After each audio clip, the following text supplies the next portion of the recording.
Hey man, it's me, Kevin Smith, the annoying voice of podcasting, and you're listening to the non-annoying Three Guys in a Flick. Ladies and gentlemen, please take your seats. The show is about to begin. Fuck it. I'll take you with me.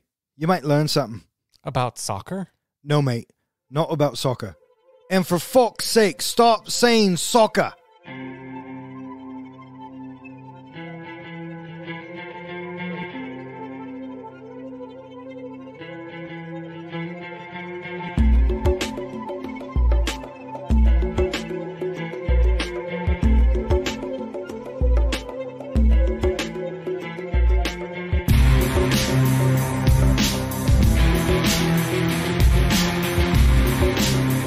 Welcome back. You are listening to Three Guys in a Flick. This is where we review the good, the bad, and the absurd. Tonight's episode, Green Street Hooligans. Beware spoilers. Coming to you from the Abbey Pub in the London borough of Newham, my name is Don, and to my right we have our comic book guy, John. Aye. And to my left we have the Professor, Ken. Evening, mates. I just want to start by saying Happy New Year to everybody. We at the Three Guys hope that your 2023 is better than your 2022. So how you guys doing? think I'm sober now. Oh, really? Yeah. Well, that's a start, I suppose. What about you? How you doing? Yeah, I'm doing good. Yeah, good. Anything new and exciting happen this past week? No, not really.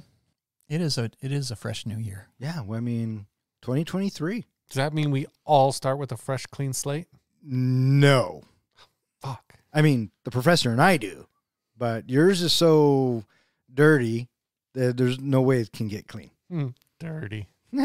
Tonight we are talking about Green Street Hooligans. This movie comes to us from one of our listeners, Jocelyn. So thank you for your submission. We really appreciate it. Released on September 9th, 2005, Green Street Hooligans was directed by Lexi Alexander. Screenplay by Lexi Alexander, Dougie Brimson, and Josh Shalove. Story by Lexi Alexander and Dougie Brimson. And it stars Elijah Wood, Charlie Hunnam, Claire Forlani, Mark Warren, Leo Gregory, and a bunch of other hooligans. What is a hooligan? That's a good question, Professor. What is a hooligan? A hooligan is the unruly and destructive behavior of gangs linked in the public mind with and support of football or soccer clubs. For fuck's sakes, mate, stop saying soccer. Did you know what a hooligan was Yes. before you watched this movie? Yes. You're such a fucking liar. No, You did not. I know about football hooligans. Oh, okay. All right, just making sure. Had either of you seen this prior to us watching it? No, I have not. Yes, I have a couple of times. Oh, really? Mm-hmm. Yeah. So enjoyable for you then, obviously, if it was a couple of times? Yes. Oh, good. I had never seen it, Mhm. so I was pleasantly surprised. I think for at least two of us, it was hard to find to watch it. We had to actually go to YouTube for the full version. Yeah. Well, luckily I didn't get any ads and they didn't censor it, so I was okay with it. I mean, standard def, but what are you going to do? And where'd you get yours, Professor? Your copy? Through Netflix. How'd you get it through Netflix? The disc. Oh, he rented it through Netflix. I did. Wow, I didn't know Netflix still did discs. They do. Look at that, in a pinch. Well, he is the professor. That's a good point. Good point. We're not really sure how much it cost to get this movie made, but what we do know is that it made $4 million in the box office. That's not too bad. I mean, you've got to probably assume that this movie was made for under $1 million, I would guess. Okay, but in 2005, the box office tickets, 345,000. Well, there you go. So that is chump change. Well, in the United States. Yeah. Yeah, it killed over in Europe. I bet it did. Which makes sense, right? Yeah. So, What'd you guys think of the casting in this? a lot of them were unknowns. I know Elijah Wood, obviously. He was fresh off of Lord of the Rings. Yeah. Charlie Hunnam, I think I knew him because of Sons of Anarchy, though I've never watched it.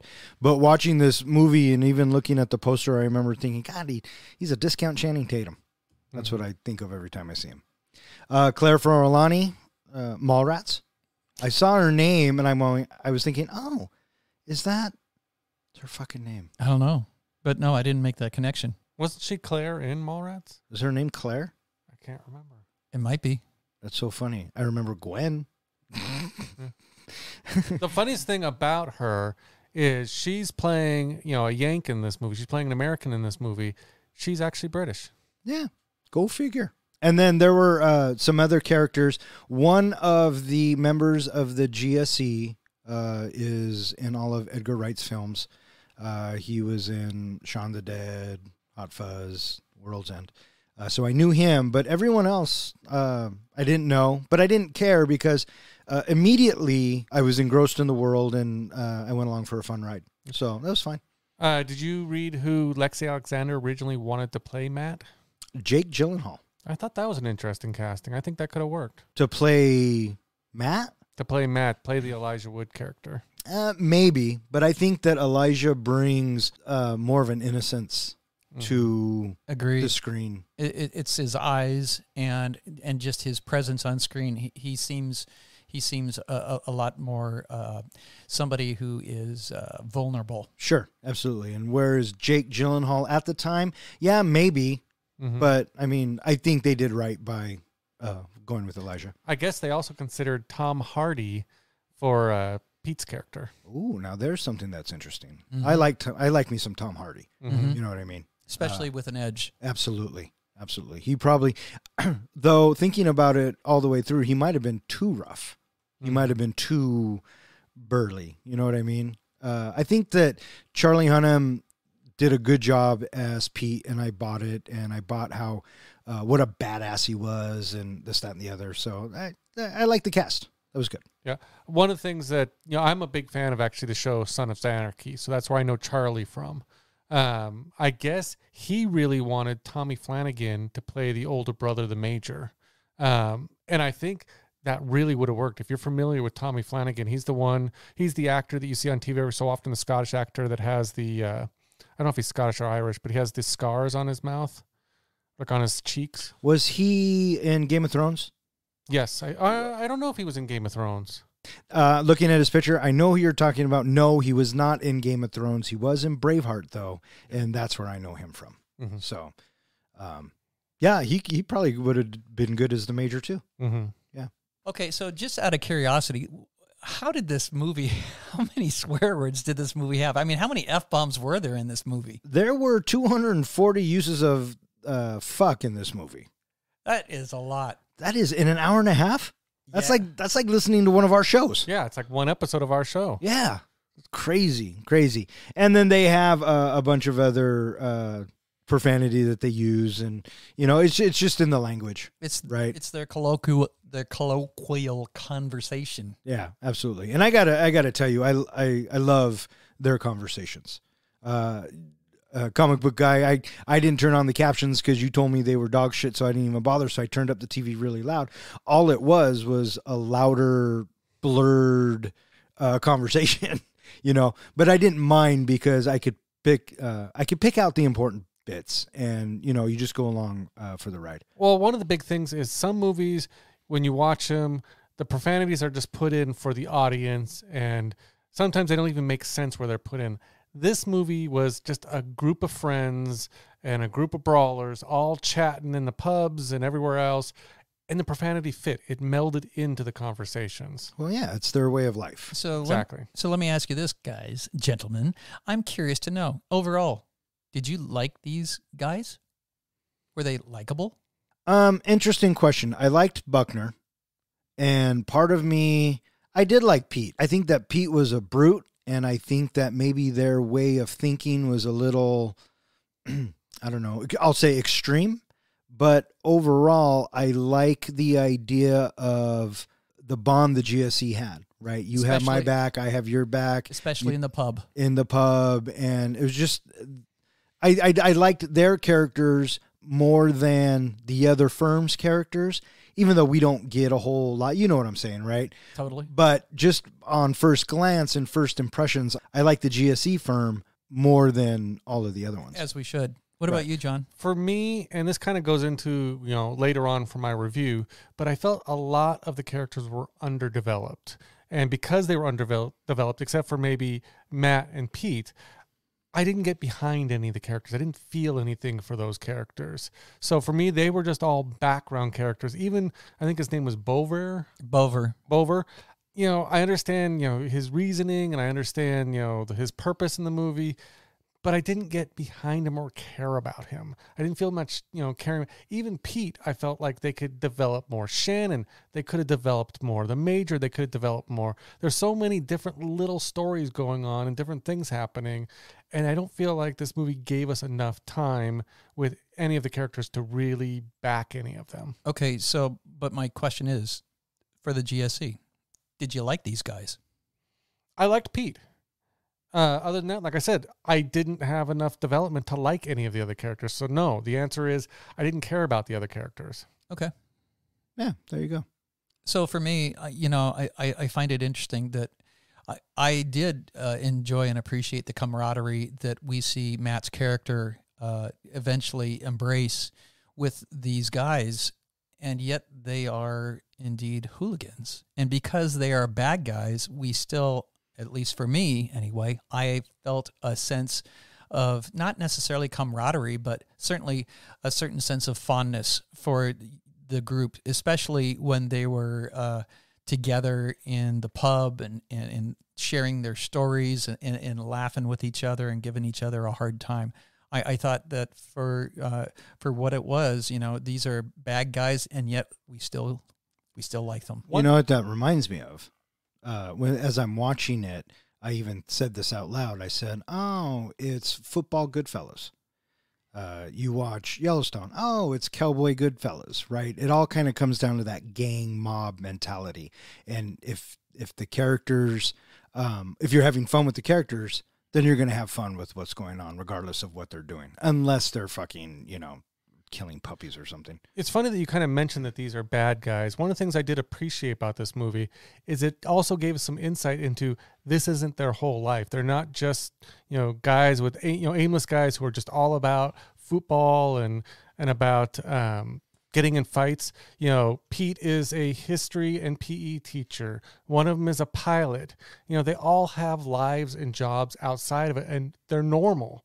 This is just something they're just ultra fans of, you know, the West Ham football team, and you know, willing to fight for it. So, Professor, earlier you were asking us, you know, what is a hooligan, and kind of going into that details.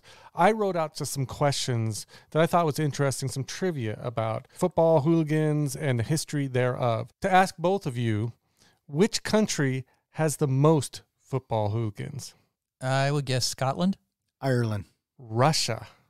Russian football is rife with hooligan culture and violence, which the top clubs having firms of their own.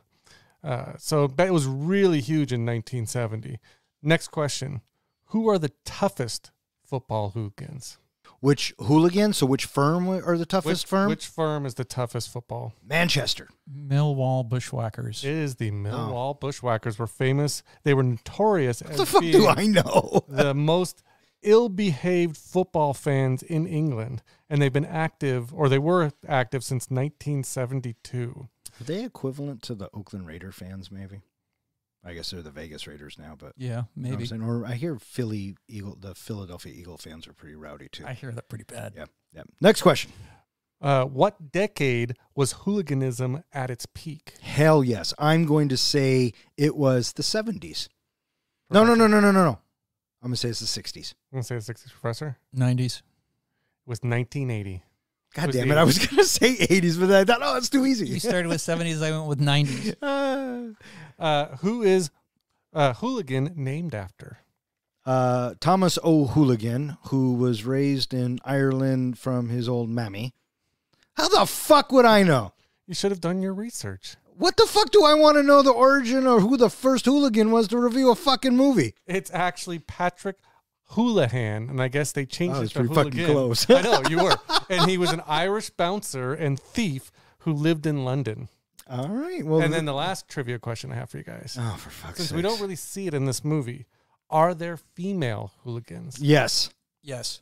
Women were the original football hooligans. A leading Scott historian found out. So women are the ones who started hooliganism. Trivia. What is GSE short for? I know. God, I just looked that up too. Green Street Elite. Yes, sir. All right. Trivia. What do I call Charlie Hunnam? Discount Yeah. Channing Tatum.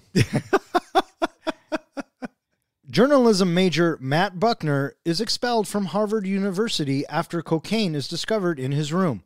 Though it belongs to his roommate Jeremy, Matt is afraid to speak up because Jeremy comes from a powerful family and is offered 10 grand for taking the blame. Matt reluctantly accepts the money and uses it to visit his sister Shannon, her husband Steve, and their son Ben in London. There, Matt meets Steve's brother Pete, a teacher and football coach who leads the local football hooligan firm, Green Street Elite. Steve asks Pete to take Matt to a football match. Though Pete is reluctant to take a yank to a football match, he decides to take Matt to the game, thinking he might learn something.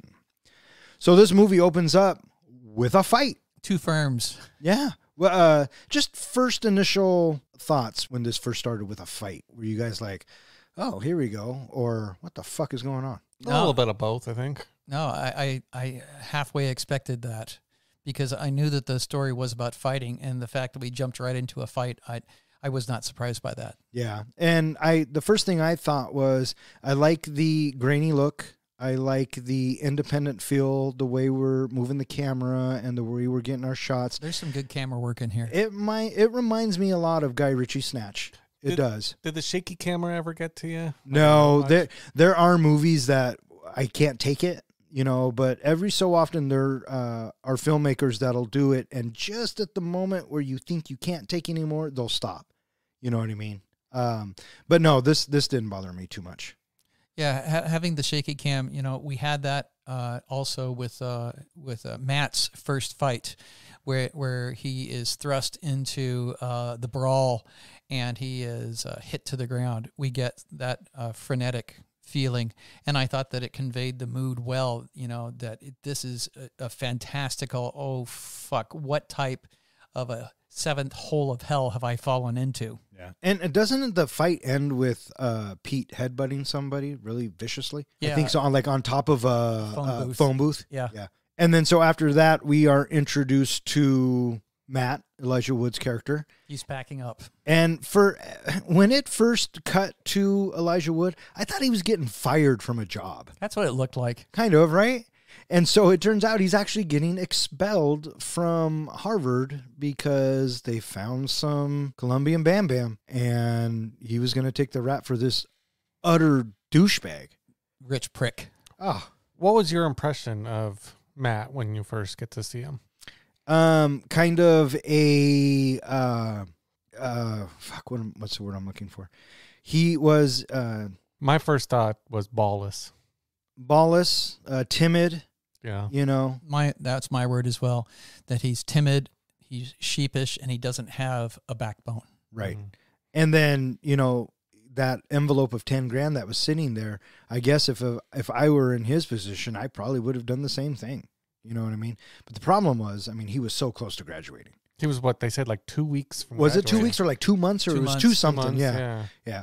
So he packs up and goes, and then we get the credits. So we had a kind of like a cold opening, and he goes to London and he goes to visit his sister, which is pretty much the only family. We find out pretty soon that's pretty much the only family that he has now is just his sister. He's got an estranged father who he tried to call. I didn't realize at first that's who he was calling from his dorm room. Oh, yeah. But it's got an estranged father that's been out of the picture and always working. Yeah. Who is also a journalist, mm-hmm. which will come into play later. But then we meet his sister Shannon, who's played by Claire Filani. And this was that moment where I went, oh, fuck, she's from Mallrats. And then we meet her husband, Steve. Which also tells us that since they're meeting for the first time, that this is probably the first time that Matt has been to visit his sister. Yeah, and they say 5 years. Yeah, Matt didn't go to the wedding. After we find out that after their mom died, she split and went to Europe, and this is the first time that they've seen each other in a long time. So Matt has nowhere else to go. He's got a pocket full of cash, and so why not? Why not go to fucking London? Yeah. I guess at this point in the movie, he's looking for a place to belong. He's looking for a family. Oh, sure. Someone to have his back, which is interesting because when we first kind of get, the introduction with Matt and Shannon, did you notice that she didn't believe him? She wasn't on his side. She kept saying, when he talked about the cocaine found in his closet and all that, she kept asking him, well, if you've got a problem, you can tell me. Yeah, yeah. And he was like, is it? Or she was like, is it? Was it yours? And he was offended by it. Well, I can understand why she thought that, because Matt didn't do anything to contest. Right. He just let it happen. Mm-hmm. Yeah, just kind of washed over him. He just rolled with it. Yeah. What was your impression of her husband when you first met him? I didn't know really what to think. I guess that those two were in love and they're married and they have a kid. And I think I found him standoffish. I kind of thought he came off as a dick when we first. Yeah, a little bit, right? But, that just might be the way the English are. Mm-hmm. Well, also think about, he's coming home because he's all excited because he's going to have a big night out with the wife, only to find out, wait, we have a guest? I didn't know that. True that. And, it's not like they could kick the guest out, but I hear what you're saying. Piece of trivia, what musical were they going to see? Kinky Boots. No, they were going to the Chicago concert. Oh, was it Chicago? I thought they were going to see the Chicago musical. I thought they were going to the Chicago concert. Okay. But either way, it was Chicago. So here he is. He's here for just a couple hours. And now he's being told, hey, could you get out of here? I'm going to have a good night with the wife. Yeah. And then this is where we meet Pete. Immediately after that, Pete shows up and he just sheds all kind of shade. Like, he's not the good brother. No, right. And they got a match to go to. And Steve says, hey, do me this favor, take Shannon's brother with you. And, to Steve's face, Pete's like, oh, yeah, for sure. But I knew as soon as they left the door, he was going to try to be like, fuck off. Right? Give me the money and fuck off. Right. And what'd you guys think of this interaction between the two? Before or after they leave the flat? After they leave the flat. Fucking loved it. Right? Fucking loved it, because there he is, cops, and then he takes a swing for the balls, and his foot is grabbed immediately. I love what he says. Now, how silly do you feel now? Yeah. Well, what are you going to do now? Yeah. But he's like, give me half the money, fuck off, and at least I'm he's gonna go to only match. asking for half. True that. And then I kept thinking, but if he doesn't give him any of the money, is this guy really going to beat him up to take it? Now, Matt's character might not have said a word had that happened, but I was thinking that's kind of extreme. Right? But as it turns out, Pete's like, all right, fuck it, I'll take you. He's mildly amused by him. And interestingly enough, Matt seems to be cavalier enough to take his hand to pull him back up, and seems to be no hard feelings. Yeah, I love the whole, you don't fight very much. And he goes, well, I think that was my first fight. And Pete's like, you call that a fight? So, that was kind of, he showed some moxie. Didn't do anything, but he showed some moxie. He impressed and Pete. Yeah, he impressed Pete a little bit. Yeah. So, yeah. And then the very next thing we have, they're on the subway, and he's trying to defend baseball to Pete. I really enjoyed this scene because Pete was saying exactly what I was thinking. Elijah Wood is throwing all of this information about baseball, and Pete's like, who fucking cares? It's baseball. And that's my sentiment exactly. Well, he just claimed that, hey, the Red Sox have a pitcher that can pitch a ball over 90 miles an hour. Well, who the fuck cares? It just means he can wank off that much faster. That much faster. I love that. That's a good line. Good line. And then they're walking into the pub, and then we meet the boys. Matt meets Pete's friends and his firm in their local pub, and they befriend Matt, with the exception of Pete's stubborn right-hand man, Bover, who takes an immediate dislike to Matt. A few pints in, and they head to the match. Afterward, Pete, Bover, and the other firm members go off to fight some Birmingham City fans, but Matt decides that that's not for him, and he heads to the train home. Matt is jumped by 3 Birmingham fans, but is rescued by some GSE members. Though grossly outnumbered, the GSE manages to fight off the Birmingham firm until reinforcements chase them off. Matt does well in his first true fight, is inducted into the GSE, and moves in with Pete. The GSE firm then heads to an away game against Manchester United. Matt ends up sneaking onto the train to help when they are warned that 40 Manchester United firm members are waiting for them at the station. Bover pulls the train's emergency stop handle, and at Matt's initiative, the firm persuades a van driver to take them into Manchester, posing as a moving equipment van for a film production. When past them, the GSE charge out to attack the United firm members. They win the fight and leave. taunting the united firm. So as you were saying, Professor, they get off the train, they go in, and I liked this scene as well because we had talked about, oh, you don't get to know the other GSE firm members. I wish they had more backstory. But I liked the bit where they were teaching him the English terms and what kind of meant what, because he was completely fucking lost because it really is a different language. You know what I mean? So I thought they did a good job of showing that, yeah, they're giving him shit because he's a Yank, but, I mean, he's drinking pints with them and getting along with them, smoking cigarettes. What'd you think of Pete's backstory for Matt? Oh, that's what caused the bonding to happen with the group, because once Pete lays down, that he's the inspiration, He's a black belt. He's a black belt, and he's responsible for the creation of the Karate Kid. And then what does Matt do? He immediately backs that story without even blinking. Well, why couldn't it be true?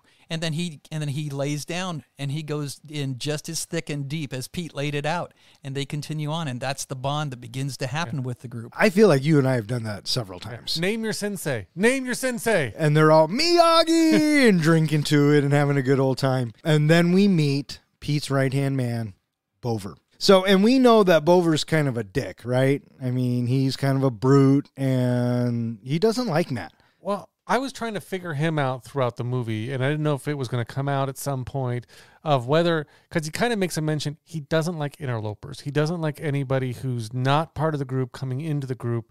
Or was it more of like he had a crush on Pete or something and didn't like that Matt was already getting so close to Pete? I think he was very much threatened between Pete and Matt's relationship, whether it was a crush or not, who knows? But I think that, Pete even says that him and Bover they've trusted each other since primary school, and they've always been in each other's lives. And so I think that, and because Matt is family, I guess, Bover felt extremely, extremely insecure about that and intimidated. One other point before we move too far forward, right before they go into the pub, there is a pivotal piece of information that is revealed through Pete, that the only thing that's worse around here than Yanks are coppers and journalists. And this will be a very, very large issue into the third act, at the end of the second act of the movie. Sure. So they are done at the pub, and they leave. They head off to the match. And they start walking down the street and singing. Have you guys ever gone to the Sounders? Oh, yeah. I've been to one Sounders game. Did you do the march to the match? No, I have not. Oh, I would go down with my cousins. They had season tickets way back when. And my cousin Brett, we went down to the march to the match. And it's almost just like that. You walk down the street, they're all singing and clapping and doing the cheer. And it's a very lively and fun experience. Yeah, I know. But I could only imagine what it's like where it originated from. Yeah. You know what I mean? I mean, I know, Professor, you said you've gone to one. I think I've gone to like 3. And I'm still even lost with all the chanting and the singing during the game and the scarves and everything. So, yeah, it's a whole family. It's a whole like livelihood just going to these games. So they go to the game, and it looks like they're having a good time. Bover even, is this where he... Yeah, he sneaks onto the thing. Taunts the other group. So he sneaks on, gets a medic vest or whatever, and taunts the other group, which I guess is a baller thing to do because everyone's losing their shit about it. But it's just so funny. And so the match ends, and they're going to leave, and the GSE have decided they're already going to go in a brawl, right? It's... after the game, it's after the match. We're going to go fight these Birmingham fucks, and all is going to be well, right? Because that's the life of the GSE. And Matt parts ways with them. Which I thought I would have done the same fucking thing, right? No shit. But then we cut to a couple of the members of the other firm spying that Matt leaves alone, and they follow him. And at that moment, I know, Pete and the boys are going to circle around and catch up with him. Did you think Matt was going to get his ass kicked? I did for a brief moment, but as soon as they put the credit card in his mouth, I'm like, oh my God, that would fucking suck, right? They call that a Chelsea grin. Yeah. The credit card is used to cut both sides of the mouth. That's fucking harsh. And then what do you do after you get a Chelsea grin? you fucking yell your head off, thus making the wound even worse. Yeah. Backup comes in and saves Matt. And Matt kind of proves himself, right? He goes in and he fights with them. Well, I thought it was kind of a nice camera shot of him kind of running in and getting his first punch. Yeah. That he gets knocked down and kind of following. You could almost see on his face something click. And he even says it kind of later on, I think, in the movie, that it wasn't so much, getting punched. It was getting punched and realizing you're not going to break. You're not going to shatter from one punch, and he can still get back up. Yeah, but I loved his fighting style in the very beginning. Just he said, waving his arms. I do think it's funny that he came out with his, waving arms and slappy fists, and he actually hits the guy. He clocks the guy down. He does, yeah. That's that moment where he says, I kind of like this. You know what I mean? So, yeah. And it displayed that somewhat frenetic camera work that I previously spoke about, where it is the intensity of the moment that is so jarring. And I really appreciated that style of shooting to have us in the middle of the fight like that. I think this also won the acceptance of the firm of Matt as a whole, right? Because now he's one of them. You know what I mean? At least he's accepted into the inner circle. Not necessarily one of them, but he's definitely accepted into the circle. Right. In the process of becoming one of them. Could be. Yeah. So they head off to Matt's place, and Shannon and Steve, they are aghast as to how Matt looks. Well, it's like the next day even, too. So he's over at Pete's overnight. Yeah, so it's the next morning, and they go back, and Pete has 2 black eyes, and Steve just looks at him, and Pete's like, don't fucking start. I don't want to hear it. And then they freak out over Matt's black eye. And this scene actually caught me by surprise. So Steve goes after Pete. They're kind of doing the brother tussle thing, and then Matt gets involved, and Steve throws him up against the fucking wall with a chokehold. Yeah, he grabs him by the neck. Yeah, I was thinking, in front of Shannon. Right, and I was thinking, what the fuck? Does he hit her too? That's kind of where my mind went. Yeah. But I think it's that at that point I should have put 2 and 2 together, but I didn't. And so what's coming up later fucking shocked me. But anyways, I was thinking, wow, this guy's a real dick, right? And even after he lets him go, he's like, oh, I'm sorry. I mean, what's Matt going to do? Of course, he takes off, and now he's going to start living with Pete.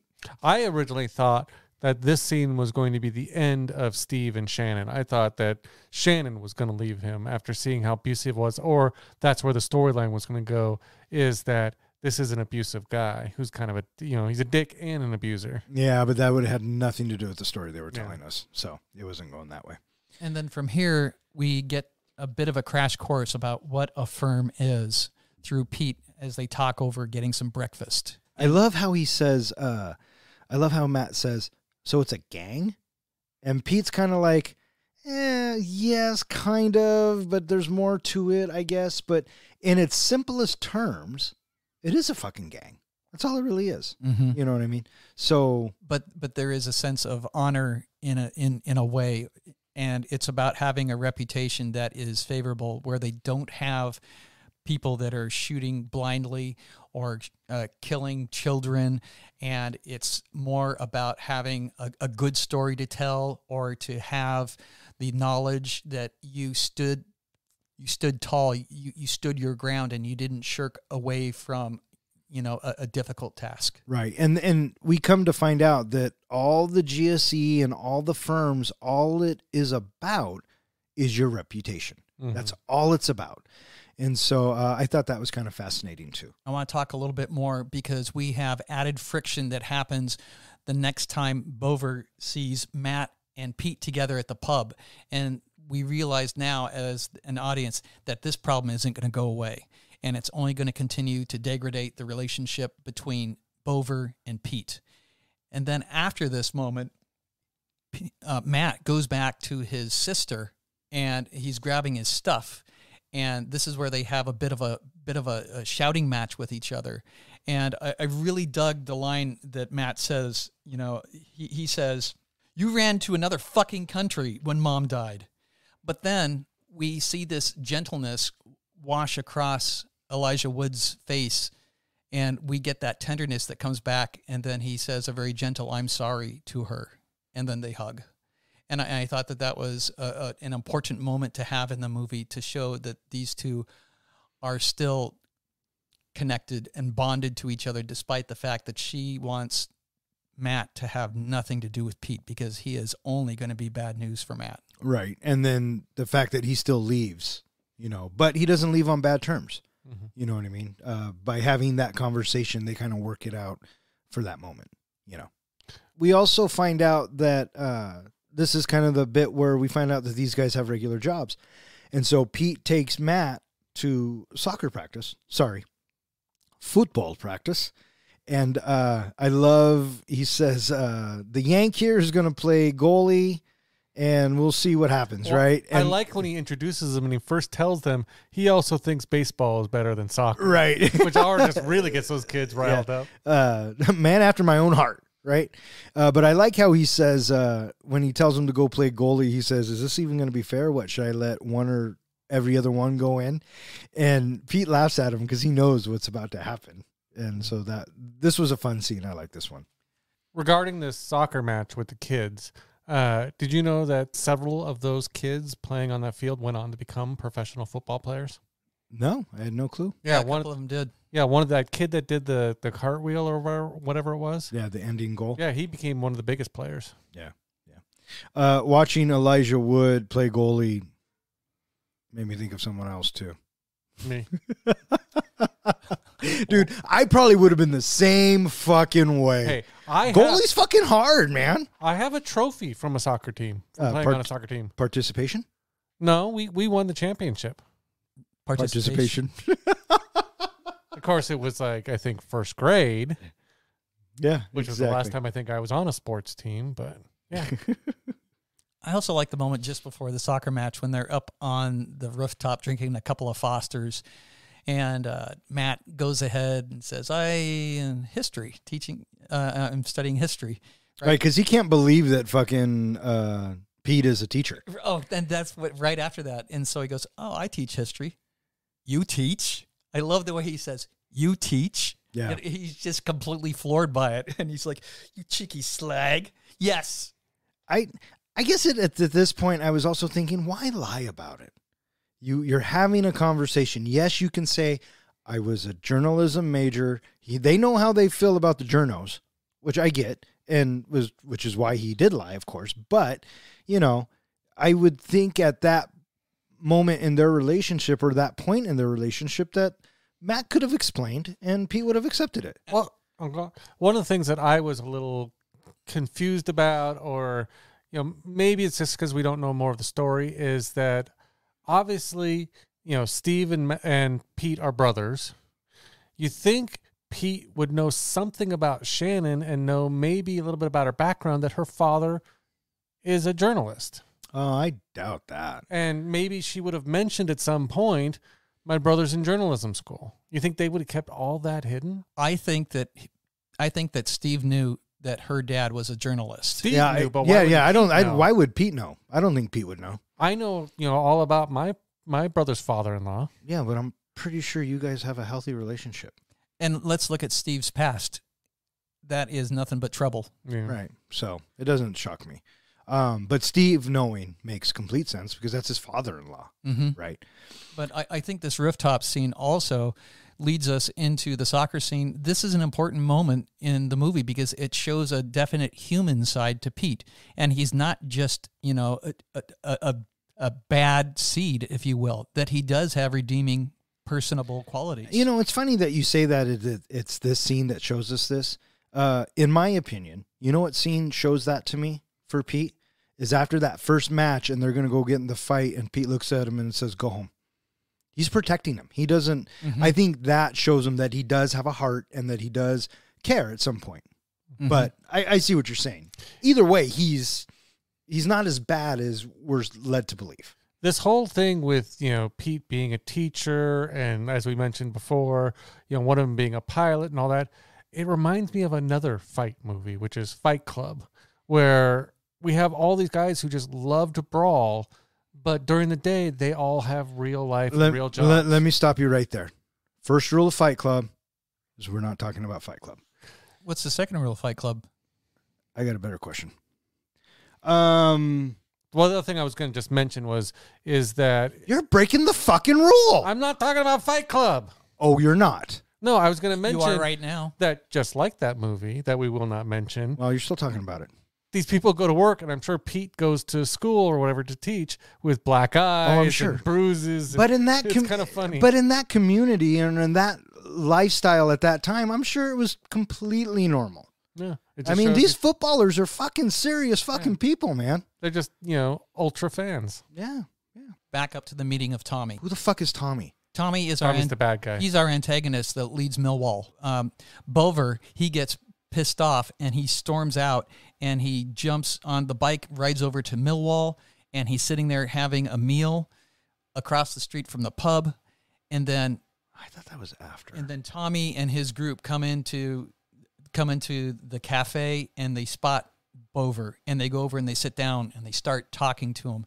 Yeah. And then this is the first time. And then you have the young couple, the guy and the gal, and she is told a couple of times to be quiet by Tommy. And then Shut your mouth. And then we see the ruthlessness of Tommy in this moment, that he is a bad motherfucker. Yeah.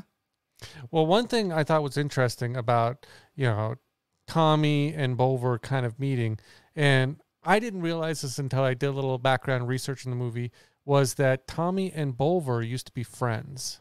And I guess some of the dialogue reveals that Tommy or Bover used to be a fan of the other team. Yeah. And was friends with Tommy, and that's why they don't like each other anymore, because Bover is a traitor. I caught that they knew each other for some reason. For a split second, I almost thought that Bover was his son. But then we find out later that he's not. But I knew that they knew each other, which is the only reason why he didn't get destroyed in that cafe. So there must have been something back in the day that stopped Tommy from absolutely killing this guy, right? Because he knows he's Pete's right-hand man. He knows he's all about the GSE. And this scene that you're talking about, Professor, in this diner reminded me of a lot of mob movies. You know what I mean? Yeah. But the bit where he just starts beating the shit out of the guy because the girl won't stop talking, I chuckled. I mean, what does that say about me? Did that kind of give you a Pesci feeling? A mob. From Goodfellas? Yeah, I mean, it could have been De Niro, Pesci, fucking Brando. It could have been any of them. You know what I mean? The Sopranos. It actually really reminded me of The Sopranos. Oh, sure. Yeah. Mm-hmm. Yeah. And so now we're on the train, and Matt ends up coming along because he thought it was just going to be the three of them. But it turns out that it was the usual GSE crew. Right. And then we get the news from, what's the guy? Dave. We get the news from Dave, the airline pilot guy, and he says that there's like 40 of them waiting. It's like, oh, fuck. Yeah. And then doesn't Matt says, well, look, we can get off at the next stop. And then they're like, no, dipshit, this is an express train. It's going right to Manchester. And that's when Bover stops the train. An interesting thing I thought with this scene was this is where we're really starting to get to see the change in Matt, in that normally, like the normal Matt, the original Matt from the beginning of the movie, wouldn't have gotten on that train. He would have just gone off and done something else. But no, he knew he was getting on a train to pretty much go and fight. Yeah, I mean, but that's the point of the story. It's his arc. Mm-hmm. And I thought the fact that you could, and Elijah Wood does such a good job of conveying that emotion in his face. Like when Pete was saying, like, no, you stay here, you can't go. And he's, well, but there's only the three of you, blah, blah, blah. You could see it in his face that he wasn't going to let it go. Mm-hmm. He was going to get on that train because he's loyal. He's found something that he thinks that he wants to belong to. A new family. Yeah. And so he's loyal. So I thought that was great. And I like the bit where they do stop the train, they get off, and they're trying to figure out how to... They sneak through the blockade. That was really clever. That was in the hugely truck. clever, yeah. And I love that Matt wasn't driving, but Matt did all the talking because he's a Yank, right? So why wouldn't they believe it? And they didn't know his face. That's right. And so they get through the blockade. What actress did they mention in this movie? Cameron Diaz. Cameron Diaz. And Rupert, no, Hugh Grant. Hugh Grant. It was a Hugh Grant and Cameron Diaz flick. All right, boys, let them through. And they go through, and it's the Trojan horse, right? They get behind them, and they have this big brawl. And I think it's this bit. I don't think it was the first fight. I think it's after this fight when they win, which apparently became legendary. This is where Bover rubs Matt's head like, good job. It is after this. Yeah. And I really thought that now they were okay. I did too for a moment, but no, not so much. And then the police show up, break it up, and then the GSE, they get away and they get to the corner and they all turn around looking incredibly bloody and there's your famous GSE. Oh gosh, so satisfying to have them just looking all bloodied and just, you know, yelling their chant back at them as they're all being arrested. Yeah, that was a David versus Goliath moment, right? You had 40 of these fuckers waiting for him, and they came out on top using ingenuity from a wank. Yeah. A yank. And it's funny because then he gets that nickname, the Yank. Everyone's talking about the Yank. Right, yeah. And then it kind of, we have this montage-ish of... Yes, exactly. Of the passing time after that. And Elijah narrates it kind of, and he says, you know... the GSE, they rise in respect, and Matt is embraced finally as one of their own. And so now he's thought of as one of the best firms in London. And this montage that is shown to us, it's done by a song, I Want to Be Adored. And I thought it played so beautifully. It was a very, very good montage. Yeah. So as this is happening to Matt, we are able to see Matt's confidence rise dramatically. And John alluded to something talking about that you're not going to break like glass. And when we are listening to Matt narrate, he says, you don't feel alive unless you're pushing yourself as far as you can go.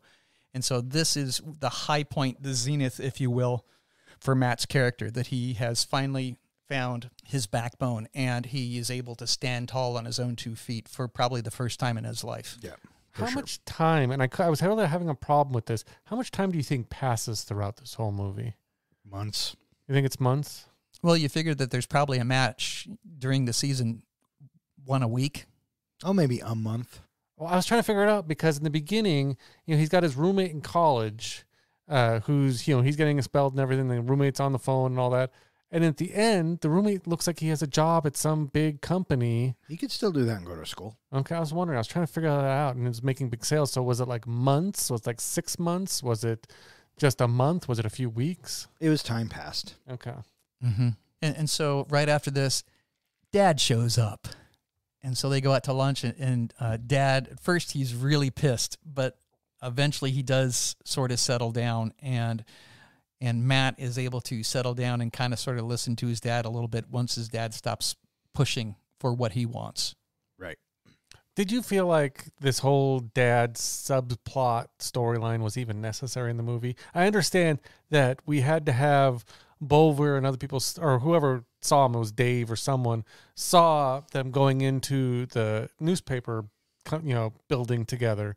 But why did we need this? I mean, we knew the father was a dick. We knew the father was absentee. We knew the father was a journalist. Did we need the interaction with the father? I don't think so. I don't think it affects the story at all. What it does do is conveniently set up this guy who sees it, who can report back to the firm, who can then cause trouble. Mm-hmm. That's the only thing I could think of. Which would have all been avoided if had he not lied about being a history teacher and just had a conversation with the guy. That he was majoring in history, yeah. Jealous of Matt's rise in the ranks, Bover talks to Tommy Hatcher, the head of the GSE's rival firm, the NGO.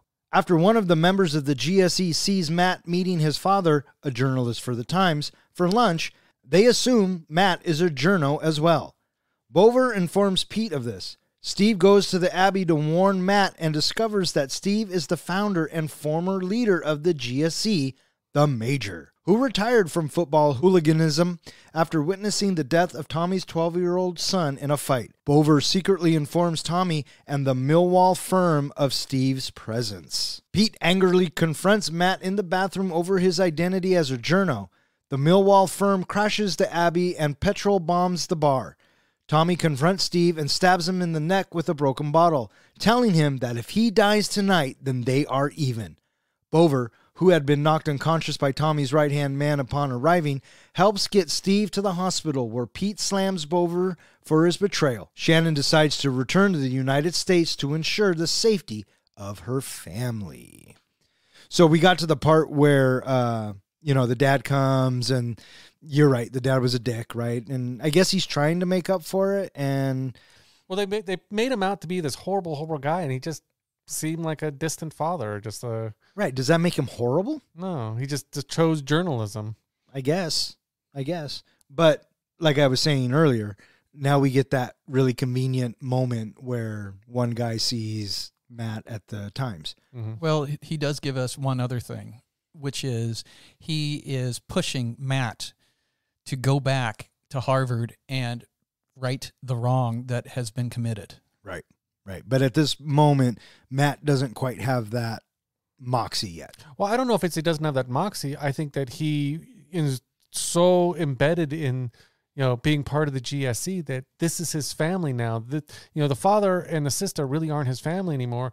The GSC is, and that's what he wants to make his life now. He doesn't care about Harvard. He doesn't care about going back and, righting the wrongs. He just wants to be a hooligan. Yeah, maybe. Well, also, this is the first time that I think that he has felt a sense of camaraderie as well as a place to belong.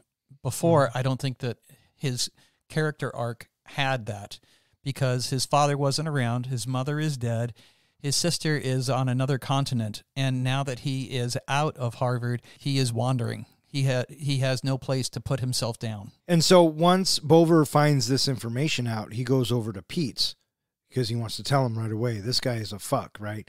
And I like what Pete says to him before he even walks into the door to Bover. He says, you better be fucking sure about this because if you're not, it's either him or you, right? Ultimately is what he's saying. More or less. Yeah. And so he goes in, they go through his background, and conveniently we find the journal, which we knew that was going to come back. And his term paper. And they find out that he's a journalist, but they think that he's writing against them.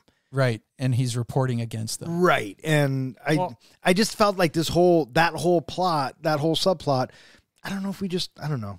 In the meantime, Steve finds out from Shannon that Matt was majoring in journalism, and this compels him to go and find Matt before shit hits the fan. Before anyone else finds him, that's right. And this is the moment where we find out who Steve really was. It kind of Really humanizes him. It what? That the whole conversation with Matt really humanizes Steve and actually almost 180 changes my opinion of him. Mine too, because once we find out, and I did not see this coming, and I like to pride myself on seeing things coming in movies. That's kind of what I do. I didn't see coming that Steve was actually the major. I just assumed that the major had died years ago or in a brawl fight or whatever it was. But it turns out that Steve was the major, and he's talking to Matt saying, this life was great. This life was fun. But something happened. And then we get the story of Tommy's son. And then that rival, was it Millwater? What's it called? Millwall. The fight between Millwall and the GSE. The GSE resulted in a death of a 12-year-old son. So notice they conveniently don't tell us who killed Tommy's son. They just say he was killed. It looked like it looked like he was trampled.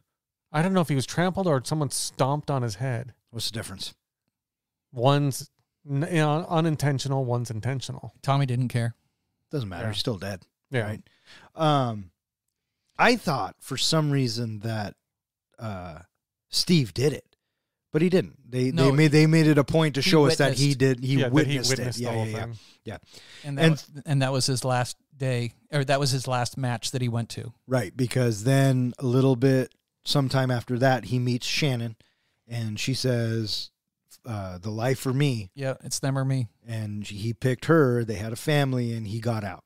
He got out of the mob. He made a promise that he would never go back, otherwise she would leave him. Right. And so now he sees that her brother's getting involved, and on top of that he's a fucking journalist or major.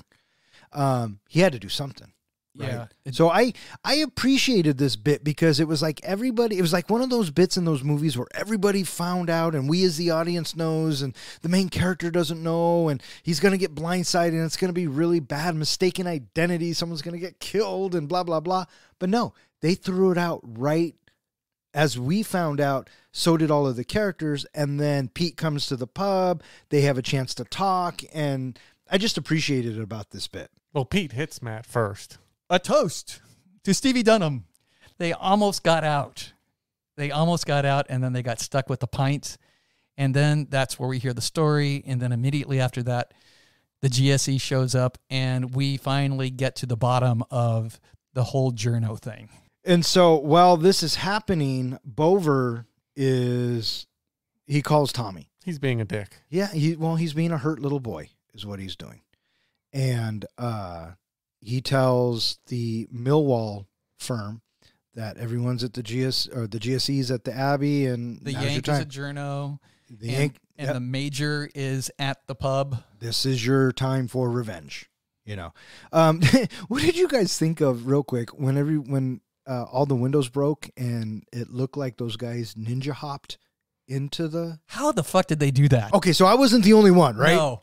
Well, the funny thing is just the night before, I had watched Christmas Vacation.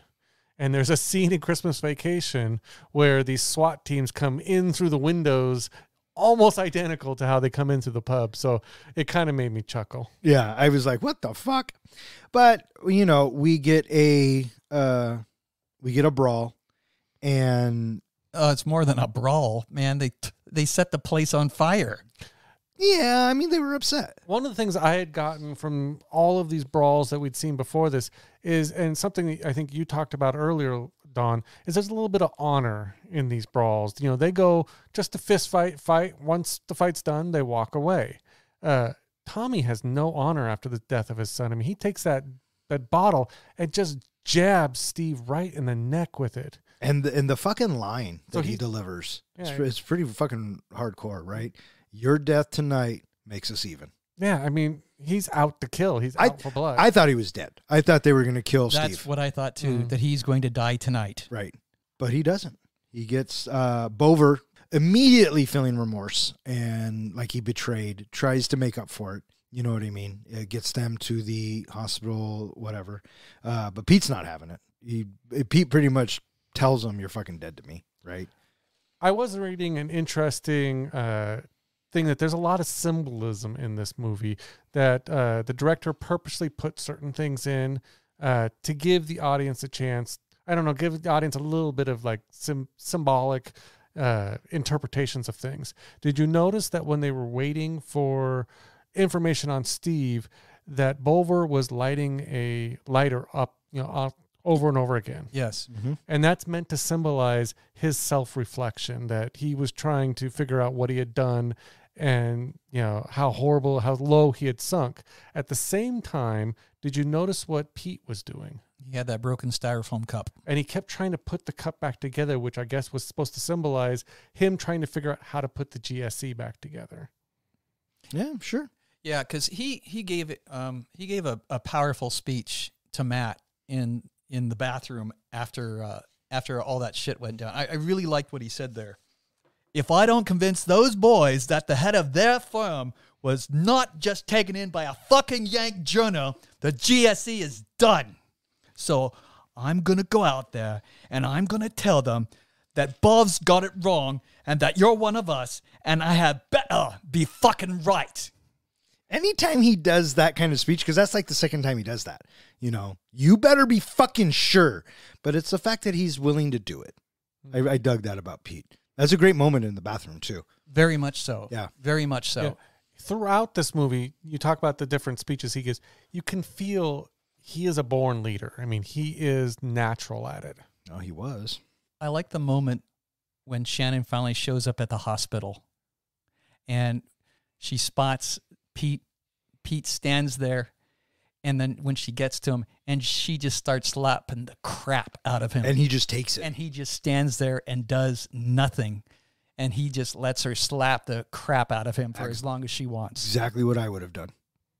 Shit. Yeah, I mean, there's nothing he could possibly say.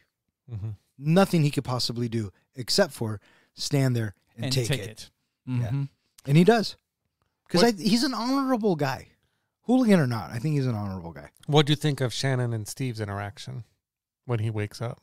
Well, I thought for fucking sure he was dead. So him living, I'm like, uh-oh. But,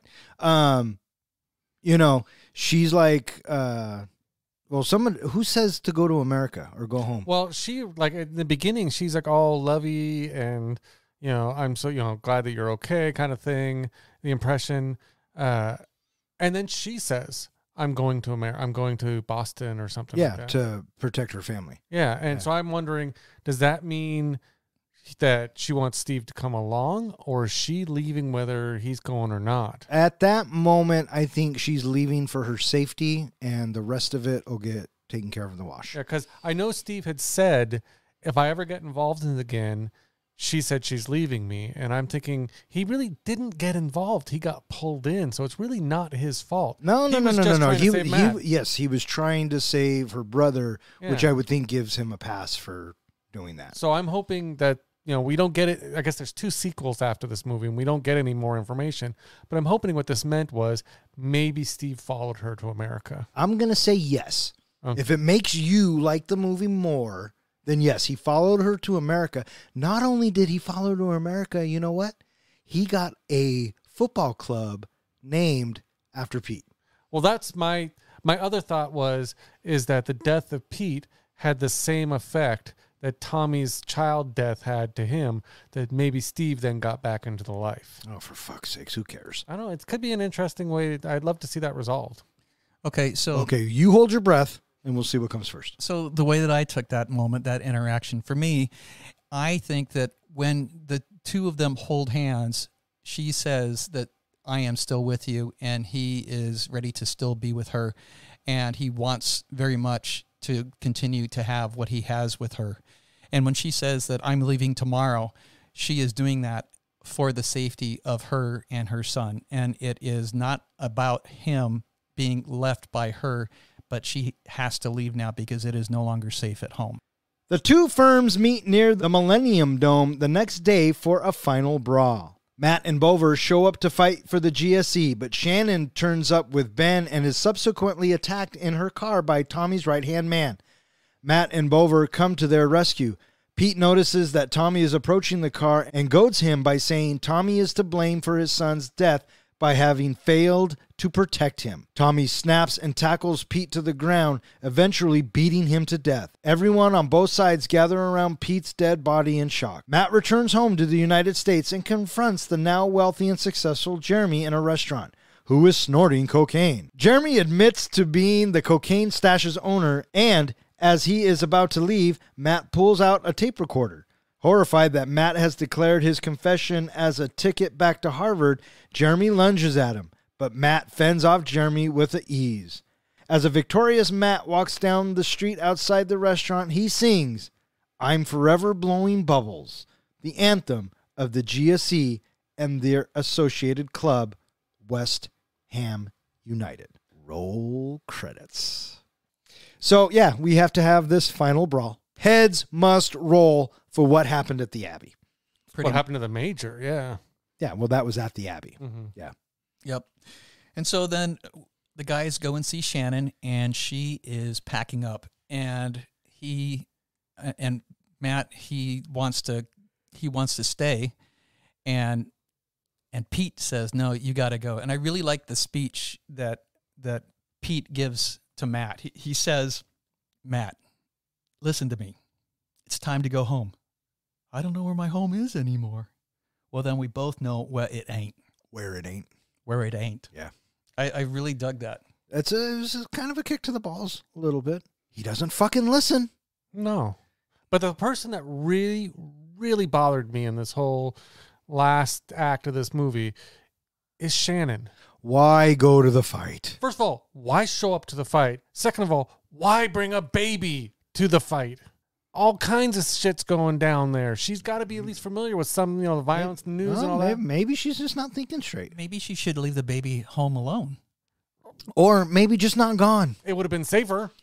Maybe she worried about Matt, her brother. She was, and that's ultimately why she went. But in the grand scheme of things, not the smartest idea. No. Well, she's freaked out, right? Her husband is in the hospital, and she is moments away from him leaving for America, and then she's supposed to have Matt by her side, family being safely huddled away, only to have him run off at the last second.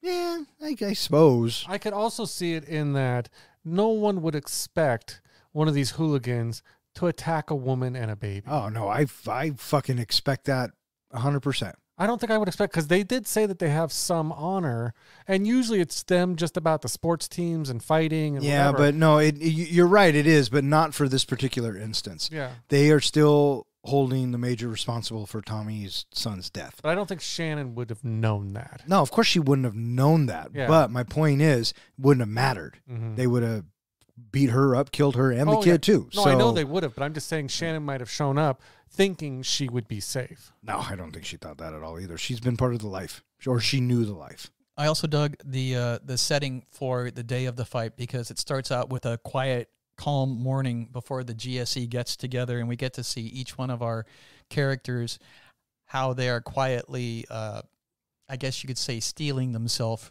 for the coming events of the day. Yeah. It reminded me a little bit of The Outsiders, the Rumble. Mm-hmm. I mean, this was very much a Rumble-esque type of scene. Yeah. But daytime, so we could see what was going on. So we appreciated that. I want to address Matt joining the group, how he is all of a sudden not there. Shannon can't find him. And then we see Matt running as fast as he can, and he finally joins up with the GSE, and he works his way right up to the front. And Matt doesn't say anything to him, just gives a little nod of his head, and Pete then returns it. and then Dave on the other side puts his arm around his shoulder. Glad to have you with us. And they continue on. Yeah, because there was no talking him out of it, right? Even though Pete said, go the fuck home, blah, blah, blah. I like that bit, too, when he's running through and making his way up. As this happens, then we have a song beginning, and it's called One Blood. And that song plays pretty much throughout the Rumble, if you will. And there is no dialogue after this. We just listen to the lyrics of the song as the two groups collide. And I really dug the camera style, the camera work that we got in this. The first fight that we see Matt in, that's the the herky jerky. The second fight that we see Matt in, it's no longer herky jerky. We cut back and forth between the police monitors and then the fight actually happening. And then in this final fight, we have the fight happening with a bunch of fast action and then slow motion. Fast action, slow motion. And we see that several times. And I dug that camera work style to convey the intensity in that slow motion, in those slow motion moments that are woven in to the fast and slow and the fast and slow. Yeah. Do you think there was any point to us seeing that? I don't know if you noticed this, but the GSE were fighting mainly with their fists, whereas was it the Millwall team, Millwall firm?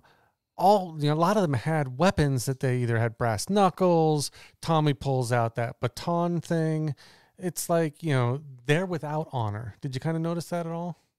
Sure. Well, they are notorious, right? And Tommy certainly is a shitty person. And what did we not see any of in any of these fights that would absolutely show up in fights like this in the USA? Guns. Guns and knives. Yeah. They don't do that. Well, what's fucking worse, a knife or a fucking lead pipe?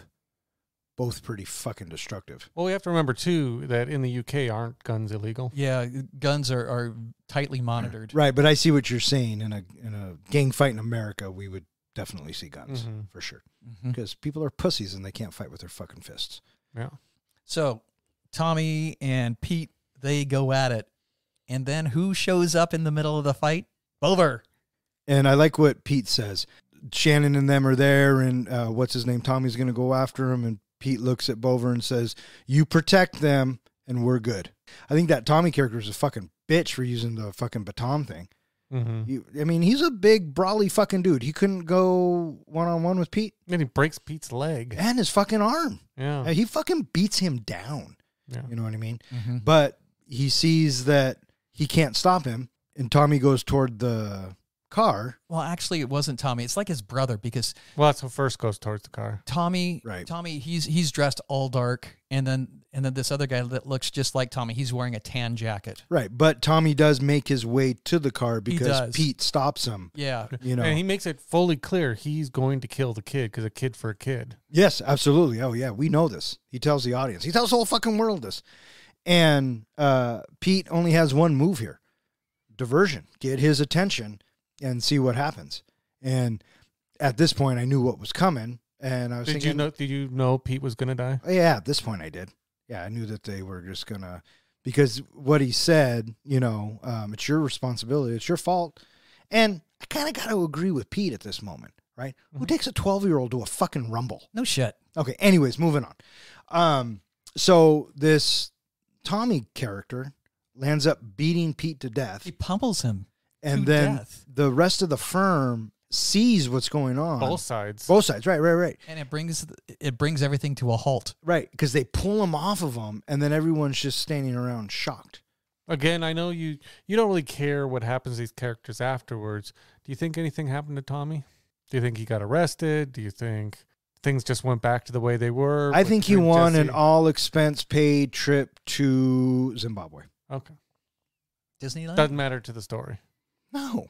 Okay. Not at all. I don't know. That was one of my dislikes about the movie is that we don't really we get a little bit of closure with Matt, but we really don't get to know what kind of happened. And I wanted to know a little bit more in the ending. So you're sort of invested in these characters now. I I thought he didn't like him. No, I said I got invested with Pete and I got invested with Matt. And I said those were the two. But you want to know what happened to Tommy. And I'd like to know a little bit, but I want to know more what happened to Matt. But I would have liked, I wasn't invested in Tommy, but I wanted to know what the closure was to the movie. You saw the closure to the movie.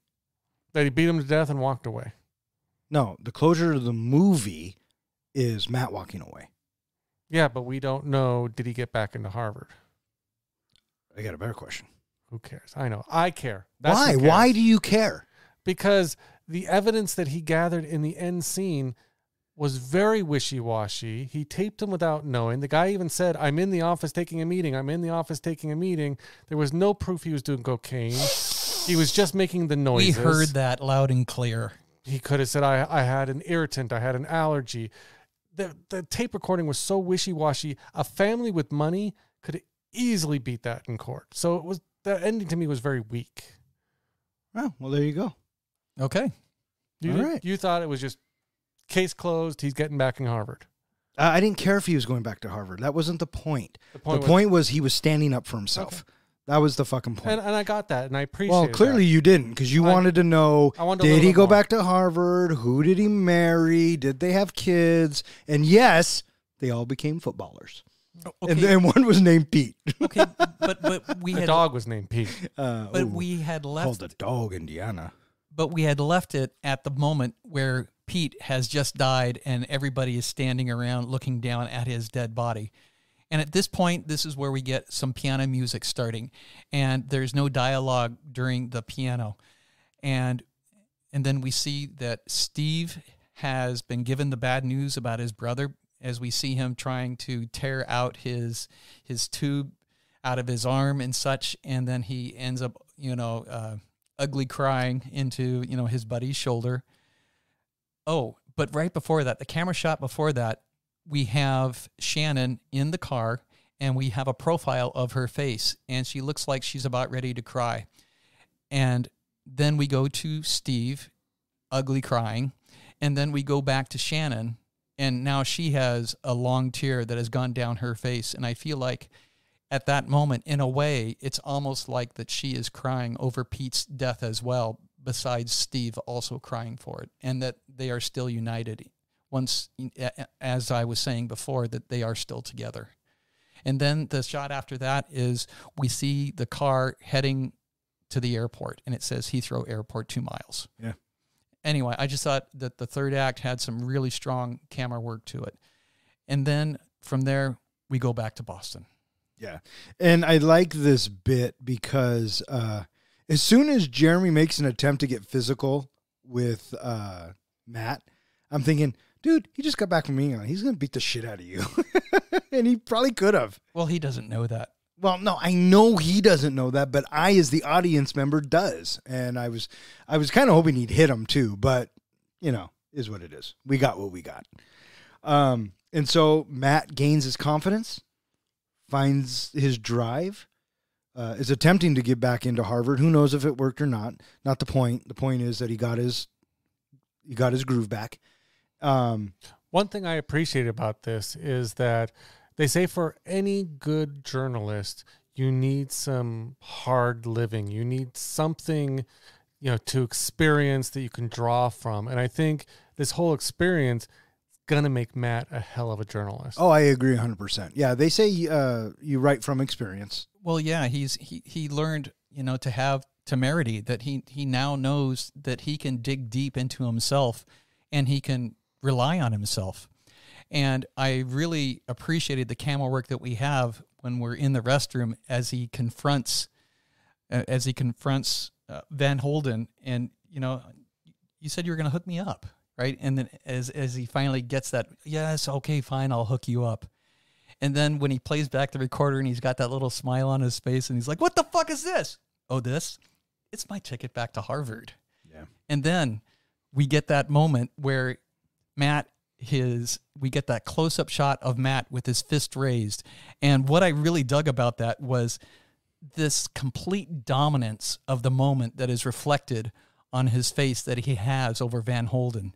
And then we cut back to Matt, and then we see that there is anger. You see it in his brow, that there's anger, and then it goes into restraint, and then you hear him inhale, and then you hear him exhale, and then we get a little smile. It's almost like he's feeling a little smug where he's at over the moment that he could easily, pummel him to death, but he chooses not to. And then we're looking back over his shoulder, and then we see the fist lowering. And then after that, Matt is backing away, and he's staring at him the whole time as we watch Van Holden, he drops to the floor.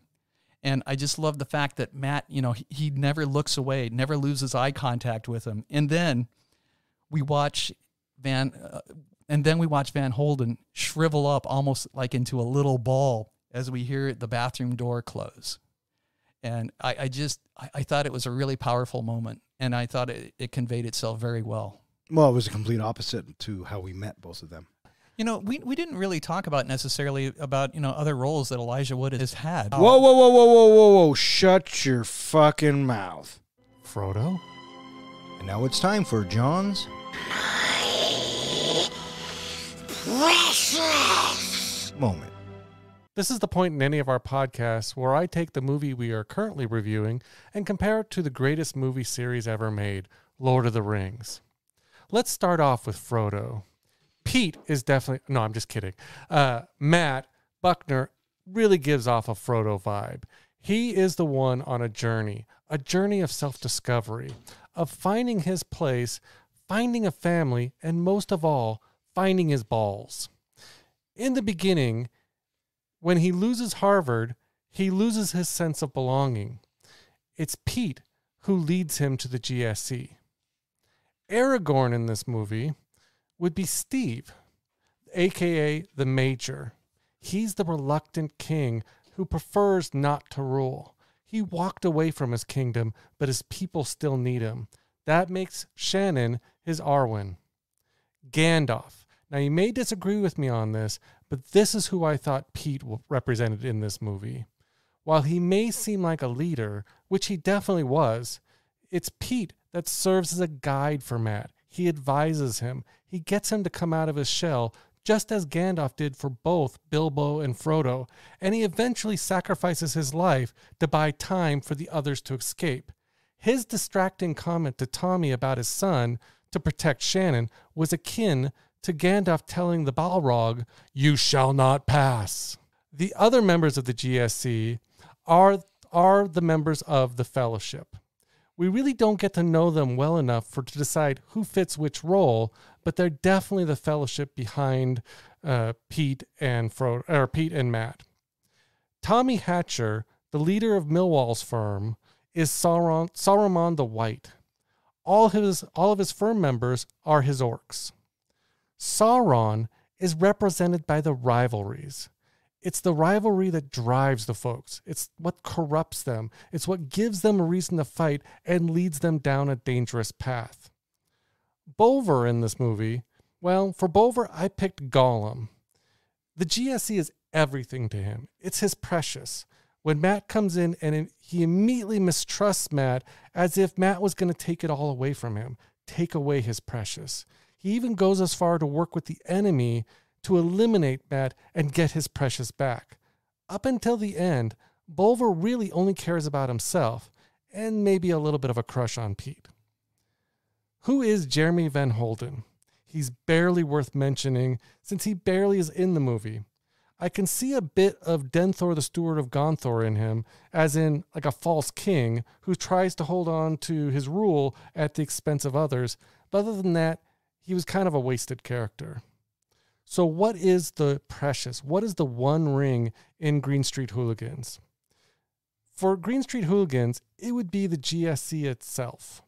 When Matt comes into contact with the GSC, his courage grows and he learns to fight back. The GSC empowers Matt. And while the GSC seems good for Matt's character, it actually entraps him, stopping his forward progress and putting his life in danger. It's not until he finally walks away that he's able to stand his own ground and reclaim his life. And there you have it, my comparison between Green Street Hooligans and Lord of the Rings. Bring on the grades, mate. Oh, I see what you did there. Did ya? Mate. Did ya? Did you see what he did there? You fucking wanker. What do you got? I thought that the Gandalf comparison was good. I like the Aragorn comparison and the Gollum. After that, yeah. See? C from the professor. It was going pretty good until you mentioned Jeremy. Who the fuck needed Jeremy? I was very tempted to just leave him completely out. Yeah, next time, listen to your gut. Because of that, you get a C+. I wasn't going to give you a B. Really? Yeah. Wow. Because I thought for sure he was going to say the precious was the balls that they were looking for. I originally had that written. Great minds. And that was John's precious moment. All right, so what do you guys think? You guys ready to rate this bitch? I think we should rate this bitch. What about you, John? Do you want to rate this bitch? Blimey, I'm ready. Professor, how do we do our ratings? We do our ratings on a scale of 1 to 5 fucks. 5 fucks is a movie that we think is cinematic gold. A 1 fuck movie is a movie where you saw it for whatever reason, but you have no desire to ever see it again because there's just nothing that you care about it ever again, ever watching it. So, fuck that. And what's a 0? A 0 fuck, it's like a broken bottle to the throat. Fuck you for making me watch this. It was painful. Ooh, I like that. Broken bottle to the throat. Who wants to go first? I'll go first. So, Green Street Hooligans, when I heard that we were going to do this, I was looking forward to this watch because, as I said, I had seen it a couple times before.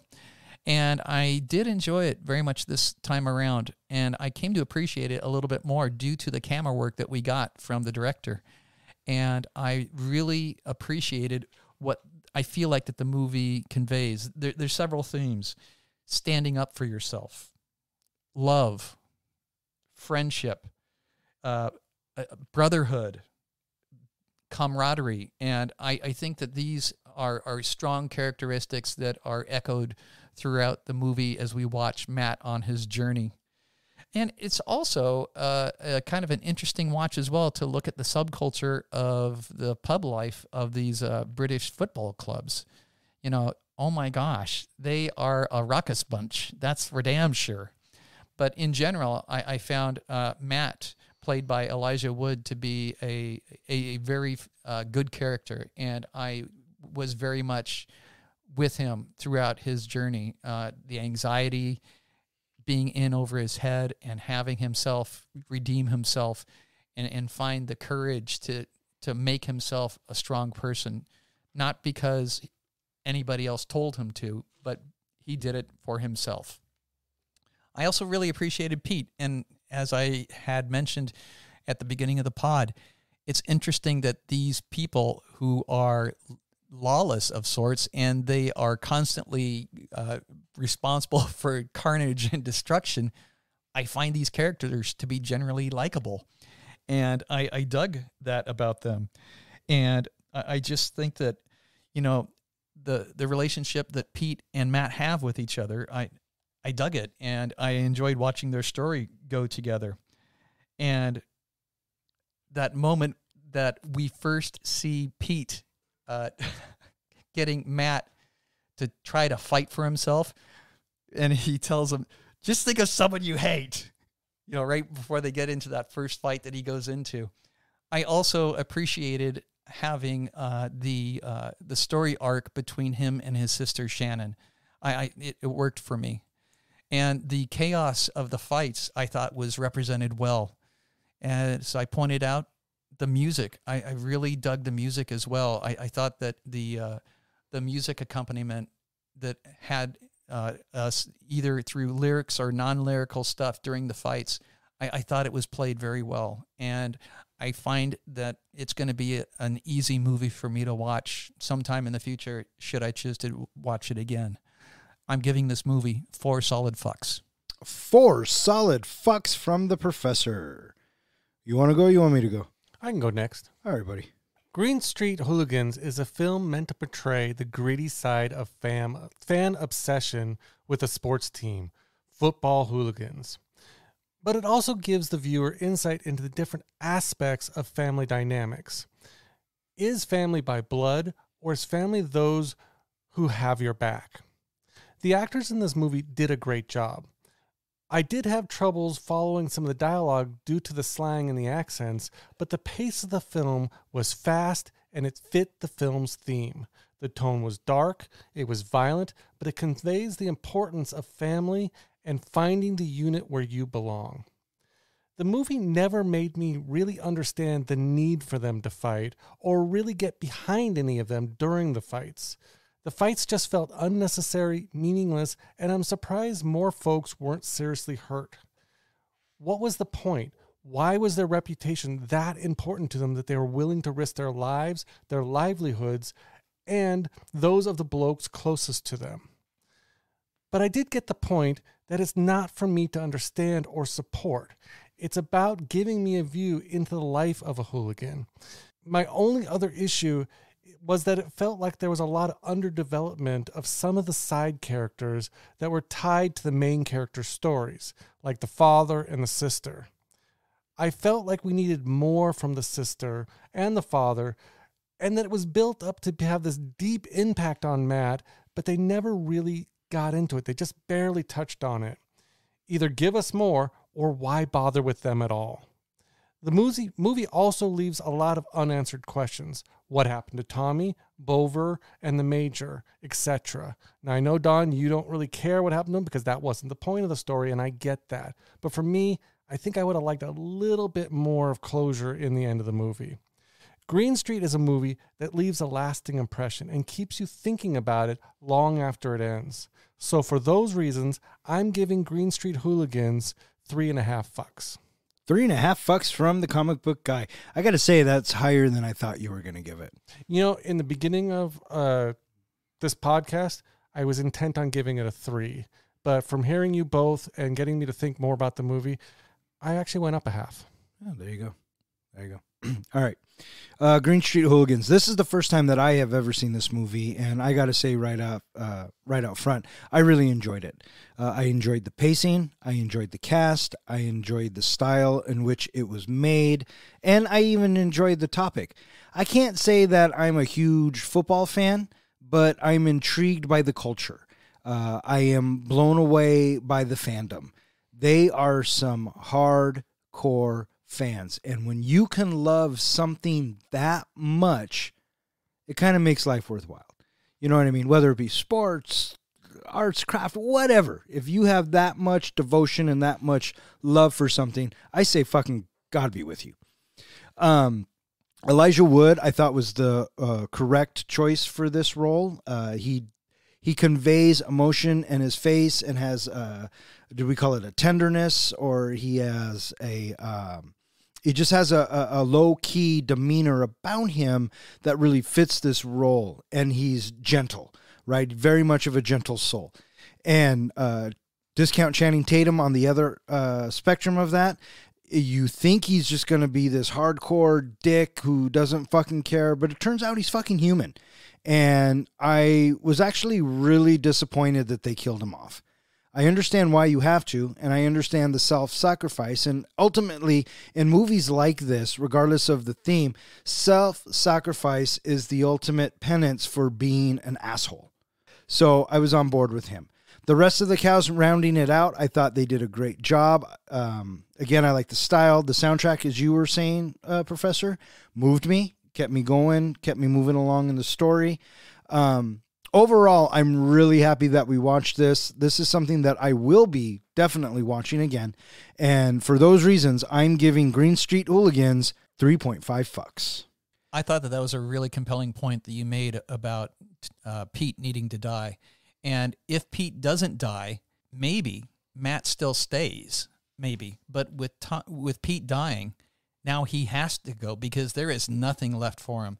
And he is escaping back to America where he can resume his life with his family, his sister. Well, thank you.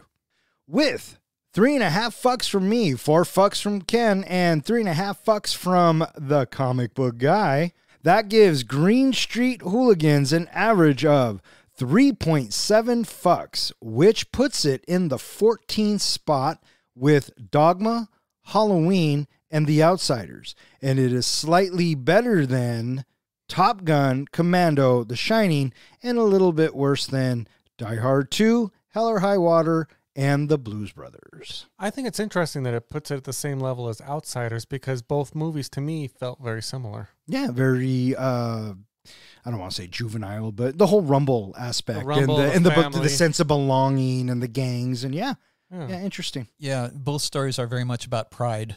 Yeah. So welcome to the 14th spot on our list, Green Street Hooligans.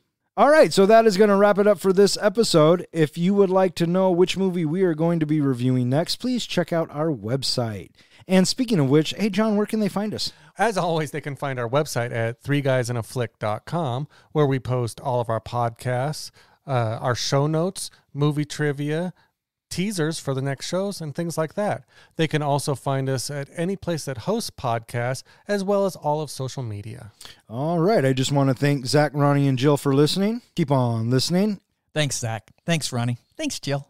And I want to thank everyone who listens and who has suggested a movie. Be sure to pass this along, and if you keep listening to them, we'll keep recording them. For 3 Guys in a Flick, I'm Don. I'm John. And I'm Ken. Thanks for listening.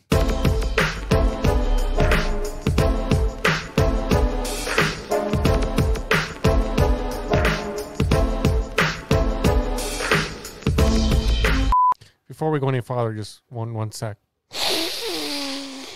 Okay, I'm good. I guess my question is, each time that we talk about what it is that they say, are we going to be trying to talk in that accent each time? I don't know. Are we? That's a good question. We'll just have to roll the dice and let the show play out the way it plays out. Football club. They're the members of a firm, yeah. No, it's not a football team. It's a football club. Well, football club. You're going to piss a lot of people off. I'm just trying to help you out here, bud. Yeah, but good. Fortunately, our numbers are low in the UK, so. Ouch. Wait, that's a good thing? I don't think I'm gonna put that on air. Hey boys, I got a better question. What's your question? Who cares? Thank you for that one person that just yelled out "I do" to their speaker. Just like at the end of Aliens, Ripley and Newt and Hicks, they make it back to Earth. No, they don't. They make a nice life No, together. They don't. So no, they don't. They crash land on a monk planet, which is actually a prison planet. And what happens is the alien gets into Newt's chamber and plants a seed inside of Ripley. We thought it was Newt, but it wasn't Newt because when Newt drowns, her chest cavity is clean. And as a matter of fact, Michael Biehn got all kinds of pissed off because they used his likeness in Alien 3. Get back together, and they do live happily ever after together in America. You know, I was trying to think of some other like podcasts that we could rumble with, but I feel like we would lose because we go into the rumble, you be like leading us in, and you turn around and Ken and I'd be running the other way. Oh my God, I can't even tell you how accurate that really fucking is. All right, fuck off, good night.